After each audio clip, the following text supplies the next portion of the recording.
আসসালামু আলাইকুম রহমতুল্লাহ। সুপ্রিয় শিক্ষার্থীরা, ইসলামের ইতিহাস ও সংস্কৃতি ক্লাসে তোমাদেরকে স্বাগতম। ঢাকা দক্ষিণ বহুমুখী উচ্চ বিদ্যালয় কলেজের দ্বাদশ শ্রেণীর ছাত্রছাত্রীরা তোমাদেরকে স্বাগত জানাচ্ছি। আজকে আমরা মুঘল পিরিয়ডে ভারতীয় উপমহাদেশে মুঘল শাসন, যেটা কিনা আমরা আগে বলেছিলাম 1526 থেকে 1858 সাল পর্যন্ত বহাল ছিল, তো সেই জায়গায় সম্রাট শাহজাহান, আজকে আমরা সম্রাট এম্পায়ার শাহজাহান, সম্রাট শাহজাহানের শাসনকাল 1627 থেকে 1658 খ্রিস্টাব্দ পর্যন্ত। তো আমরা তার স্থাপত্য শিল্পে, বিশেষ করে আর্কিটেকচার, এক্ষেত্রে তার যে অবদান চিত্র ছিল, স্থাপত্য ও চিত্র শিল্পের বিকাশে সম্রাট শাহজাহানের অবদান, এ বিষয়টা নিয়ে আজকে আমরা আলোচনা করব। তো এ বিষয়টা সম্রাট শাহজাহানের স্থাপত্য শিল্প এবং চিত্রশিল্প নিয়ে কথা বলতে হলে আগে আমরা চলো একটু সম্রাট শাহজাহানের সংক্ষিপ্ত পরিচিতি আমরা জেনে আসি। তো আর্লি লাইফ, তার প্রাথমিক জীবন বা তার পরিচিতি একটু আমরা জেনে নেই। সম্রাট শাহজাহান 1592 খ্রিস্টাব্দে সম্রাট জাহাঙ্গীরের রাজ স্ত্রী জগৎ গোসাইয়ের অর্থাৎ মারওয়ারের রানা উদয় সিং এর কন্যা তার গর্ভে জন্মগ্রহণ করেন। তার প্রকৃত নাম ছিল খুররম। সম্রাট শাহজাহানের প্রকৃত নাম ছিল খুররম, বাংলা অর্থ দাঁড়ায় সদা প্রসন্ন। সম্রাট জাহাঙ্গীরের 4 পুত্রের মধ্যে তিনি তৃতীয় ছিলেন। তিনি পিতামহ আকবর ও পিতা জাহাঙ্গীরের খুব প্রিয় ছিলেন।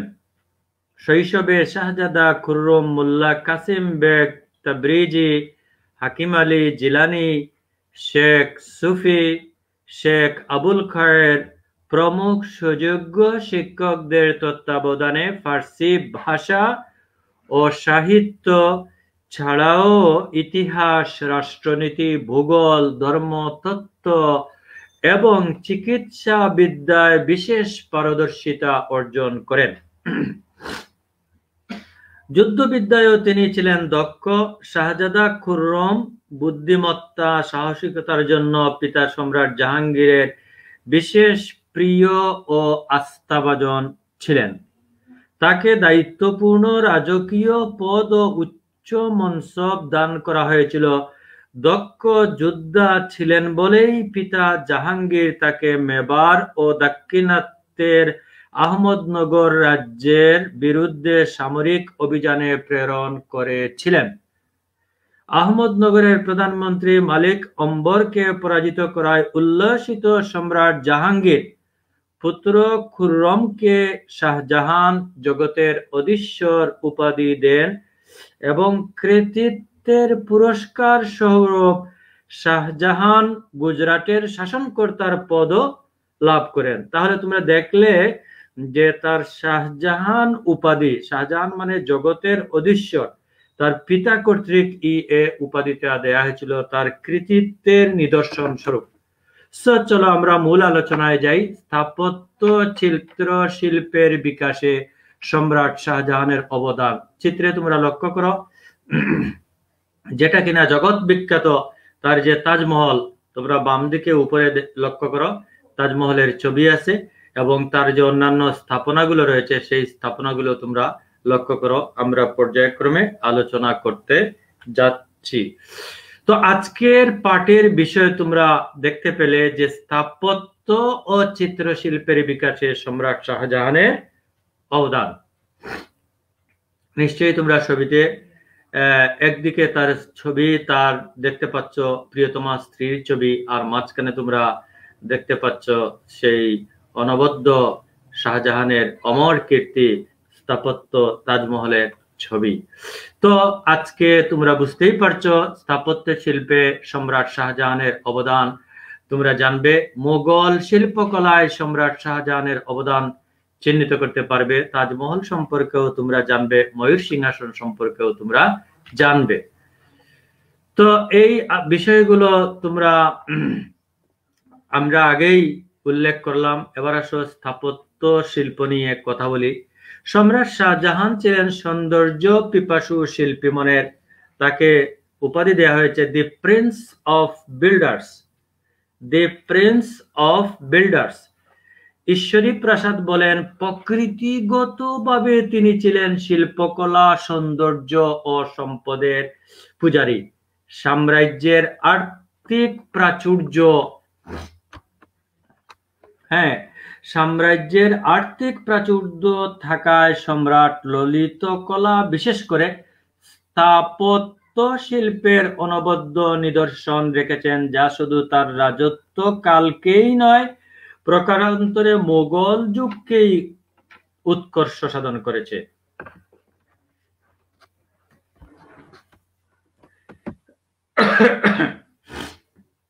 তাহলে আমরা যেটা বলতে চাচ্ছি যে ভারতবর্ষের ইতিহাসে শাহজাহান একজন শ্রেষ্ঠ নির্মাতা ছিলেন। ঐতিহাসিকেরা তাকে রাজপুত্র, স্থাপত্যের রাজপুত্র বা স্থাপত্যের বরপুত্র বলে অভিহিত করেছেন। তিনি স্থাপত্য শিল্পের ক্ষেত্রে বৈপ্লবিক পরিবর্তন আনয়ন করেন। তার আমলে নির্মিত সৌধরাজির অনবদ্য রূপশ্রীকে ব্রিটিশ ঐতিহাসিক ফার্গুসন বলেছেন যে স্থাপত্য শিল্পে রূপায়িত মানিক্যদার, জুয়েল কাস্কেটস ম্যাগনিফাইড ইনটু আর্কিটেকচার বলে অভিহিত করেছেন। পূর্বসূরি সম্রাটদের নির্মাণ শৈলী থেকে তিনি বেরিয়ে আসেন। শাহজাহান তার আগের মুঘল সম্রাটদের আমলে স্থাপত্যের নির্মাণ উপকরণ লাল পাথরের স্থলে বহু মূল্যবান শ্বেত মর্মর পাথর ব্যবহার করেন। তার স্থাপত্যে রং আর আড়ম্বরের প্রাচুর্য বিশেষভাবে লক্ষ্য করা যায়। তোমরা দেখতে পাচ্ছ তার সমাধি একদিকে রয়েছে। তার যে মানচিত্রটা, শাহজাহানের সময় দিল্লি, আগ্রা, লাহোরে অনেক উল্লেখযোগ্য স্থাপত্য নির্মাণ করা হয়েছিল। কাবুল, কাশ্মীর, কান্দাহার ও আজমিরেও কিছু প্রাসাদ এবং উদ্যান ও মসজিদ নির্মাণ করা হয়েছিল।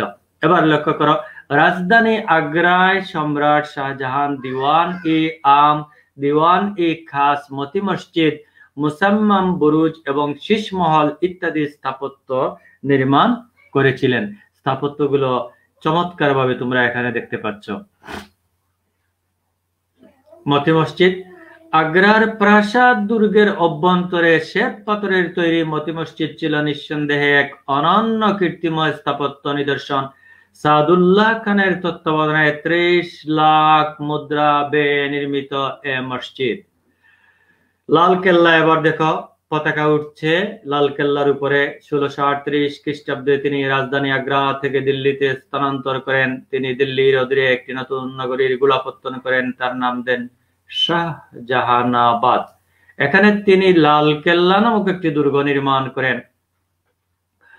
দুর্গের অভ্যন্তরে দিওয়ানি আম, দিওয়ানি খাস, মমতাজ মহল নামক প্রাসাদ নির্মাণ করেন। তবে এসব ইমারতের মধ্যে দিওয়ানি খাস ছিল সবচেয়ে সৌন্দর্য মণ্ডিত। আবার বলছি, সব ইমারতের মধ্যে দিওয়ানি খাস ছিল সবচেয়ে বেশি সৌন্দর্য মণ্ডিত, বহু মূল্যবান পাথর খচিত মার্বেল তৈরি। লক্ষ্য করো লাল কেল্লা। এটা বিশেষ করে যারা ট্রাভেলার তাদের জন্য এটা একটা দর্শনীয় জায়গা। এই ইমারতটিকে সম্রাট শাহজাহানের রাজত্বের ঐশ্বর্য খ্যাতির মূর্ত প্রতীক হিসেবে গণ্য করা হয়। সম্রাট একে ভূস্বর্গ মনে করতেন। প্রাসাদ ফটকে লিখিত শ্লোকটি তার প্রমাণ। দেখো এখানে একটা ফার্সি ভাষায় প্রাসাদ ফটকে লিখে আছে, আগর বরুয়ে জমিন ফিরদৌস হামিন আস্ত হামিন আস্ত হামিন আস্ত। তোমরা এটা নিচে আবার তোমরা বাংলা এই ছন্দের, এই ফার্সি ছন্দের এই অনুবাদটা আছে, স্বর্গ যদি ধরা মাঝে কোন থাকে কোনখানে, এখানে তা এখানে তা এখানে, অর্থাৎ এর অর্থটা হলো এটা। তাইলে দিল্লি জামে মসজিদ। এবার আসো, মসজিদটি দেখতে পাচ্ছ তোমরা, মুসল্লি বসে আছেন।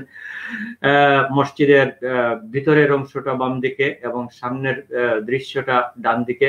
সম্রাট শাহজাহানের শাসন আমলে বহু সংখ্যক মসজিদ নির্মিত হয়েছিল। এদের মধ্যে সবচেয়ে উল্লেখযোগ্য ছিল দিল্লির জামে মসজিদ। এটি ভারতের বৃহত্তম মসজিদগুলোর মধ্যে অন্যতম।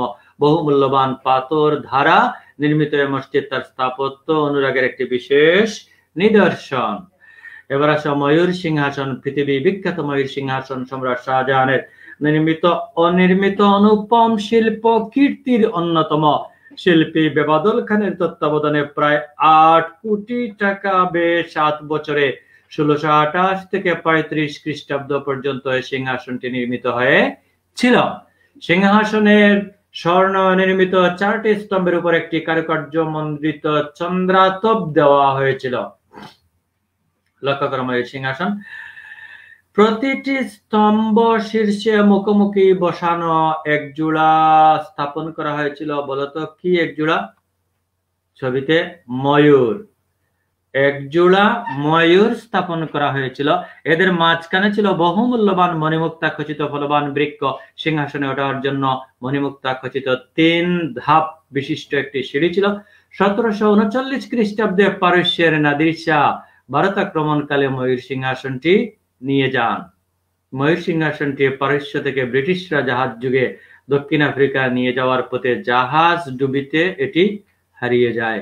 আমিও নাই, তুমিও নাই, হারিয়ে গেল সমুদ্রের মাঝখানে এই মূল্যবান জিনিসটি। এবার আসো বন্ধুরা, তোমরা কিসের ছবি এখন দেখছো? তাজমহল। শাহজাহানের স্থাপত্য শিল্পের সর্বশ্রেষ্ঠ কীর্তি হলো প্রিয়তমা পত্নী মমতাজ মহলের সমাধির উপর নির্মিত তাজমহল। 1632 খ্রিস্টাব্দে এর নির্মাণ কাজ শুরু হয় এবং শেষ হয় 1653 খ্রিস্টাব্দে।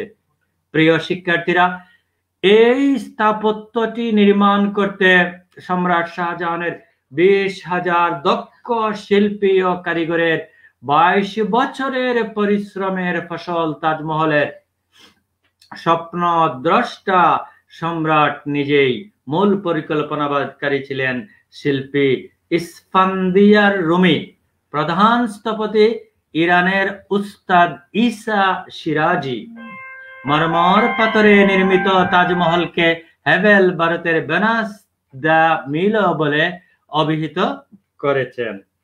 তাহলে গুরুত্বপূর্ণ প্রশ্নের উত্তরটা তোমরা পেলে যে উস্তাদ ঈসা শিরাজি ইরানের স্থপতি, প্রধান স্থপতি ছিলেন ইরানের উস্তাদ ঈসা শিরাজি। তাজমহলের প্রধান স্থপতি ইরানের উস্তাদ ঈসা শিরাজি। প্রিয় বন্ধুরা, এবার দেখো তোমরা প্রতিটি স্থাপনার উপরে শীর্ষে নাম লিখে আছে হীরামহল, মতিমহল, রংমহল, শীষমহল। কি চমৎকার স্থাপত্য! এ স্থাপত্য কর্ম ছাড়াও শাহজাহানের সময় নির্মিত ইমারত সমূহের মধ্যে লাহোরে উল্লেখযোগ্য অনেকগুলো ইমারত। এর মধ্যে তোমরা লক্ষ্য করো নিজামুদ্দিন আউলিয়ার সমাধি সৌধ, পিরানে পীর নিজামুদ্দিন আউলিয়ার সেই সমাধি সৌধ, যেখানে হাজার হাজার মানুষ, লাখো মানুষ প্রতিদিন জমায়েত হয়, সমবেত হয়। প্রিয় শিক্ষার্থীরা, আমরা এখন যেটা বলতে চাই সেটা হলো শুধু স্থাপত্য শিল্পের বিকাশে নয়, চিত্রশিল্পের বা চিত্রকলার বিকাশেও, বা আমরা বলবো শাহজাহান পৃষ্ঠপোষকতায় মুঘল চিত্র শিল্পেরও যথেষ্ট উৎকর্ষ সাধিত হয়েছিল। সম্রাটের চিত্রশালার পরিচালক ছিলেন শিল্পী ফকিরুল্লাহ মীর হাসান। অনুচ্চ চত্বর এবং চিত্রমণি শাহজাহানের আমলে বিখ্যাত চিত্রকর। সম্রাট ছাড়াও অভিজাত আসফ খান ও শাহজাদা দারাশিকো ছিলেন চিত্রশিল্পের উদার পৃষ্ঠপোষক। প্রিয় শিক্ষার্থীরা, আমরা এ পর্যায়ে আমরা একেবারেই শেষের দিকে চলে আসছি। 1663 খ্রিস্টাব্দে আগ্রা ভ্রমণ করে ফরাসি পর্যটক ফ্রান্সিস বেরানিয়ার বলেছিলেন, দুটো বিস্ময়কর সমাধির বিবরণ দিয়ে আমি চিঠিটি শেষ করব, যেগুলো আগ্রাকে দিল্লি থেকে শ্রেষ্ঠ করেছে। একটি নির্মাণ করেছেন সম্রাট জাহাঙ্গীর তার পিতা আকবরের সম্মানে, আর অন্যটি সম্রাট শাহজাহান তার স্ত্রীর স্মরণে তৈরি করেছেন তাজমহল, যা অসাধারণ সৌন্দর্যের অধিকারী।